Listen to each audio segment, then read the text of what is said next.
All right, and hey, welcome back to the Gulf Coast Grow Show. I'm Jason, my co-host Clint Aiken, and again, we are joined again for round 2 with John King, and we are here to talk specifically about workforce development. So again, if you're tuning into this, you're a regular, you are actually working with an organization, you're working for a company, a lot of our audience is tuned into that, and or you're a supporting organization that is all trying to solve the same problem. We need key people to come in and trades and craft positions to help staff these things. I was on a legislative call this morning with ABC, and one of the big things on the docket is how do we get more jobs, right? How do we get more people in the workforce? And so John, who previously has not only built a company, started from scratch, was a guy out in the field working in a warehouse, and then eventually he's now started a company creating jobs and opportunities, and then he's really created a passion of giving back. So he's all over social media at different events, almost probably, I think if I see him regularly, probably every couple of weeks, you'll see that he's sitting there handing out an award or gift or prize or something, or out taking kids shopping, doing all kinds of cool stuff to help really give these young adults a future in the craft and skill and trade positions, specifically welding. We need a lot of welders. I don't think there's enough of them, right?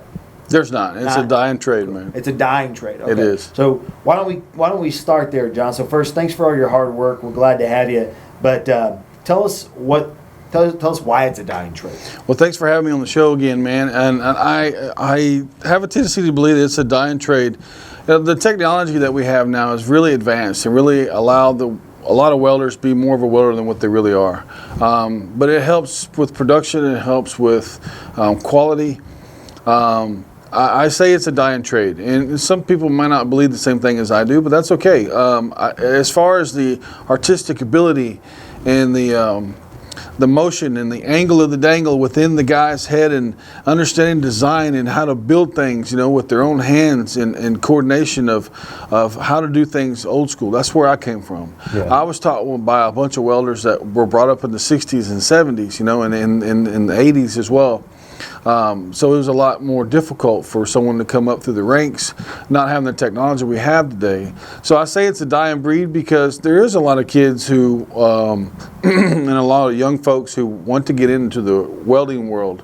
But at the same time, what I experienced is a lot of those kids want to sit on the bar stool and just weld all day and make $45 an hour, and it ain't happening, Right. So that makes me have a tendency to believe that some of the trade is starting to die because this is what I witness a lot of times and what I see. And not everyone's like this. Now, there are some really good welders and fabricators out there in the world, but for the most part, I think it's a dying trade because I see a lot of these kids and a lot of the younger folks who just want to sit on the bar stool and weld for, $100,000 a year. Right. So when you say sit on the bar stool and weld for $100,000 a year, is that pretty standard for them, or is there more upside to that? Or tell us a little bit about that. No, there's so of course, like any other trade, you got to go through the ranks. Right. In order to get to 6 digits, especially in the welding world as a welder and a fabricator, it can be done, but you're going to work your tail off. There's levels of. Yeah, you're going to work your tail off. You're not going to.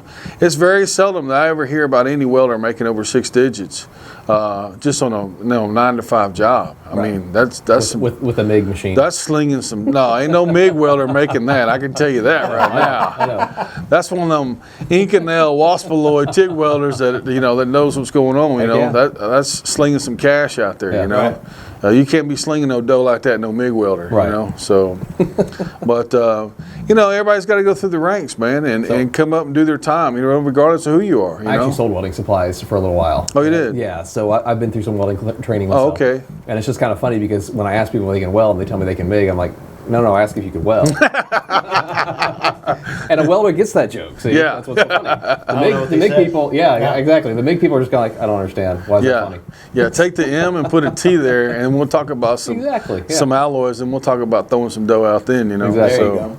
But so for the most part, where would you say the opportunity exists for kids coming out of school when it comes into welding? What are the industries that are predominantly still exists. reliant? It exists heavily, not in the oil field right now. Okay. I can tell you that. But there's a lot of stuff that you can do as far as food and museum. There's a lot of stuff that does from the military. just custom fabrication shops. And that's easily for me to say because I own a custom fabrication shop. There's I also own a gate company where people can come in and learn how to MIG weld, or as we were talking about, you can work there as a MIG welder. A lot of MIG welding going on in the gate company. So there's a lot of industries where cleanliness as far as is required more now than ever with COVID, with all this stainless air ducting and air cleaning systems. So that's a big thing now. Wow. Yeah. So there's a demand for that. But there's a lot of industries that are needed. Pipeline, not so much anymore. Unfortunately, that's the way it is, man. That's what's happened, and that's what's taking wind place. energy has welding involved with it. So, I mean, the energy is a lot. Yeah, there's a lot of welding and energy. There's welding in solar farms. Yeah. So there's even on the green energy side of things, there's a lot of welding. Yeah, there is a lot of need for welders. I have to agree. Yeah. So what do you think's driving? Because these days we seem to struggle to get kids out of the school system and into these opportunities. The blue collar jobs and stuff like that. So what do you think's hindering? That. I think it's just society in itself, man. I think that a lot of us paint a different path sometimes for our kids. It's not like it used to be. A lot of it has to do with their upbringing. It really does. But there's a lot of younger folks that really want to strive and do well, and there are opportunities out there. It's just a matter of making it an opportunity, not sitting at home making excuses, making opportunities. If you don't have an opportunity, make yourself have an opportunity. Get out there and find a job. They're out there. They're out there. What's funny to me is, we talk to students all the time, and I've got 4 kids, and they're friends, and I talk with them, and ask them what they want to do, and most of my kids' friends are a little bit more intelligent, but sometimes they say, well, I want to be an Instagram influencer. Yeah. And yeah, that's hard to do in the first place. You're not going to make the kind of money most of those people make because you're already late to the game. Mm-hmm. But secondly, you could actually do that with welding. Yeah. I know some welders on Instagram that are influencers in the welding side of things. Yeah, he's pointing at me. Yeah, they do really well for themselves. Yeah, so I mean, you're right. Can. Yeah, and looking at what has been traditionally a blue collar job, right? I call them gold collar jobs because those people are making bank. Right. But those jobs just when you're talking to a student, they're not as sexy or as glamorous as being a gamer, right? Right. Getting into esports. The way the kids are brought up these days with the opportunities they have, a lot of the kids look at it as they want to become what's in front of them, what inspires them, what is attention getter for a kid these days. An Instagrammer, what did you say? Yeah, influencer. Influencer. Yeah. When you were a kid or when I was a kid, we might have wanted to be a race car driver or, I wanted to be Jerry on Tom and Jerry. You want to be Jerry on Tom and Jerry. Okay. Superman. Yeah. I did see Tom weld one time. Yeah. But no, there's a lot of opportunities for kids, man. There is. It's just a matter of for the economy to come back stronger, so people can realize it and know and be able to see that there is some stuff out there. So talk to us about how we get the message out, because you've been doing a lot of work. So I know you got a lot of different things that are going on.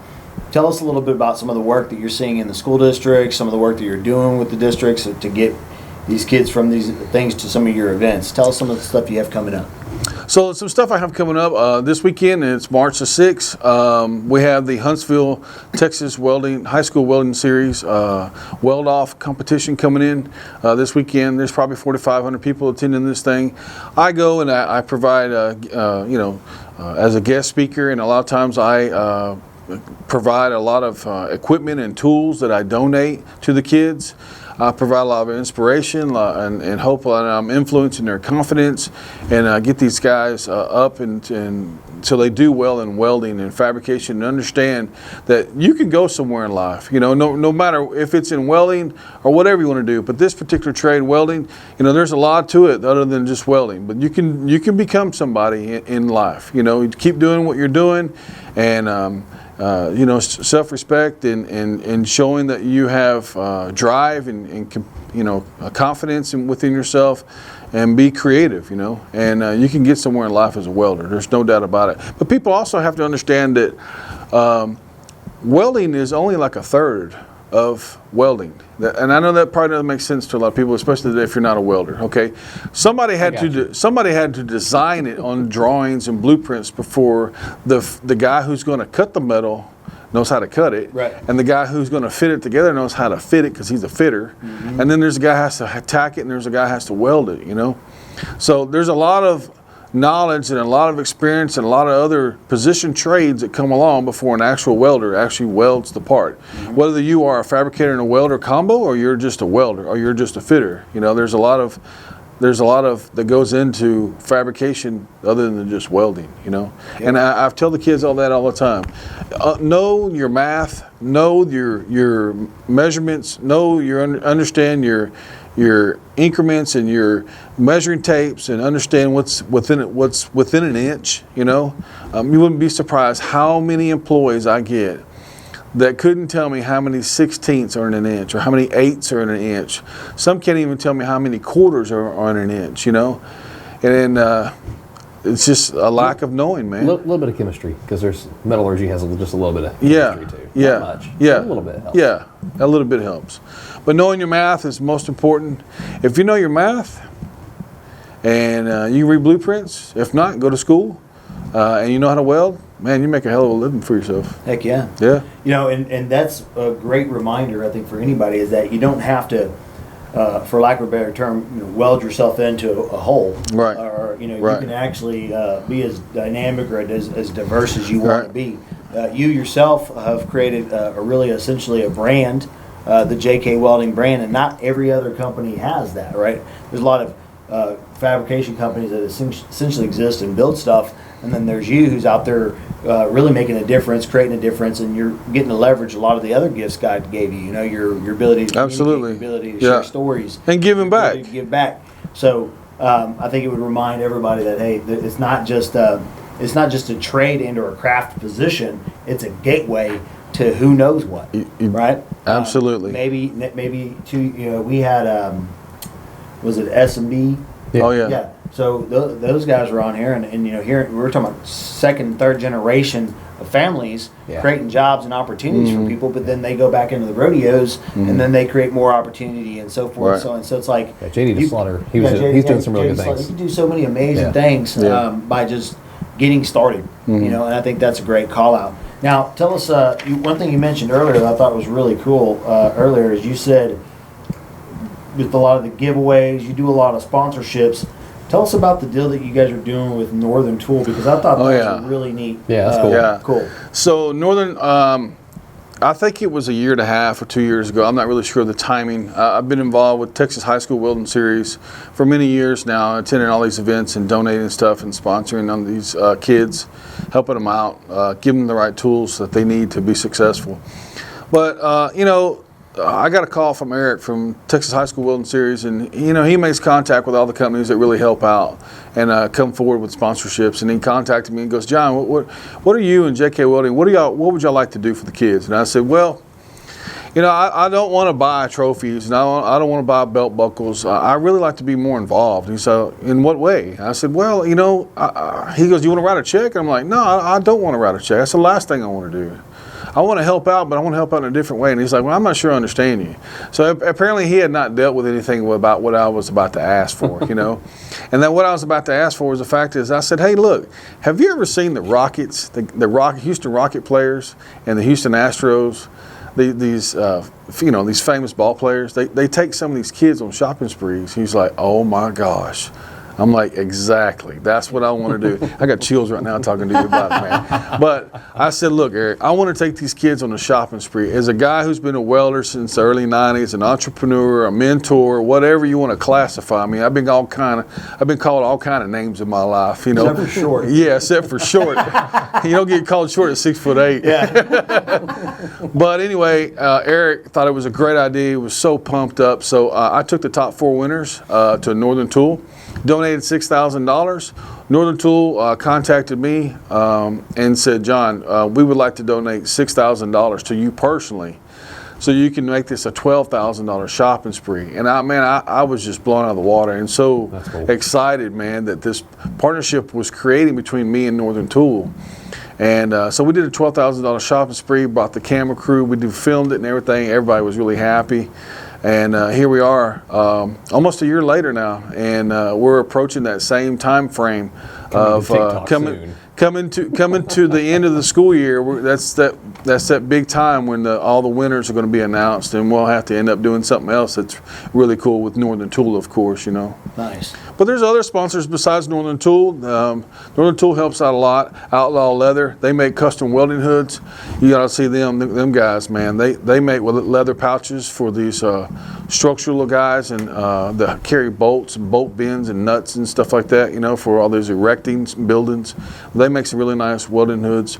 R&N Manufacturing is also a great contributor to this event, along with Lumareel. Randy Ballard of Lumareel, he makes aluminum welding reels. All these guys they all travel with me, and I travel with them at all these events. Right. We got 3 events coming up next month. April 17th, at Tulsa Welding School. Then we're going to have Northern Tool fire pit build off. That's going to be at the brand new grand opening store. Who gets to keep the fire pits? I believe the students do. Awesome. But then again, I think they're auctioned off for money. That's good. I have to ask. I don't remember. That's good. But the grand opening store on 59 and North in Humble, it's Nice. going to April 17th is the grand opening. All the kids are going to be there. And then April 24th is another Texas High School Welding Series event at R&N Manufacturing. So. Nice. Well, as always, our shows are a little delayed in getting out, but I think we should be able to release those in time that hopefully. Oh, yeah. It'd be great. I would encourage, if you're actively involved or want to be a participant and play a role in some of the work that John's doing in workforce development and bringing education to the schools. Or if you have students. And supporting and sponsoring and/or students. Yeah. Again, this is one of those episodes you copy the link and you forward it out to the people that you know that want to be actively involved. So if it's not for you, you probably know somebody that is, because it's a great time. And the one thing that I know about John is if it involves that, he'll carve his time out. He'll go in, and if he can't get there personally, he'll get somebody down there to make that introduction, to make a difference, and to be a part And of I do that all the time, Jason. Yeah. I do it all the time. I watch you do it. I get contacted all the time from parents and individuals that want help or guidance, and I call them. I get messages and phone calls from Indiana to California. I had a guy this morning from Louisiana contact me, want me to give him some advice. I'm here to help anybody at any time. I ain't got nothing to hide. I'm just here to help, man. Awesome. That's awesome. Well, it'd be hard for you to hide, so that's for sure. Real hard. So as we get ready to wrap up, man, is there anything else you want to leave as some words of encouragement for anybody listening? The simple words of encouragement apply to everyone, not just a welding, but always being courteous and nice, respectful, being on time, appreciate other people's time. Those are the key factors that I live by. Whether you're a welder or whatever, it doesn't matter what trade you're in, man. That's always something to live by. But as far as welding goes, stay humble, stay in the puddle, be creative, and Stay in the puddle. stay in the puddle. Be humble, stay in the puddle. Yeah. And be creative. Always help someone out that needs help. Never say no. Never say no. Never say no. No. Never say no. I think Jason might make a good welder. We need to get him out to your shop. He can get all the low welds. I'll get all the high welds. That's actually funny and true. So with that, hey John, man, we really appreciate it. It was my pleasure. For a while now, we've been meaning to get you out. Yeah, it's been great, man. I really wanted to wait to get you in the studio. Yeah, That was gonna absolutely. be the part, and so we're so glad to be back, and Right. glad to have you back Yeah. by my side. So just feels good to be here. So. Oh, yeah. It does. And for those that are watching, we appreciate you. And if you're listening, again, we appreciate you as well. JK Welding, John King doing a lot of great things. You can follow him TikTok, Instagram, LinkedIn, all over the place. Facebook.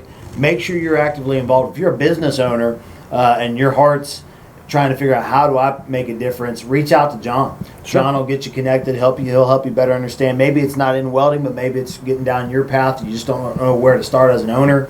That's what he's great at, is just kicking things off and making them happen. You can also reach out to myself and Clint. We're very well connected. We're happy to put you in with partnering organizations. Absolutely. That might help you get down that path you're trying to seek. And again, as always, follow us on our LinkedIn, Facebook page, any of our channels, and you can subscribe. Yeah, at definitely subscribe. The Houston Economic Alliance Houston Port Region channel. So you go there, click on social media, you can scroll down, you can subscribe to our show, and we're happy to keep you informed. And for that, thank you for being a part of this. John, thank you. Thank you. We'll see you guys next week. Thank you.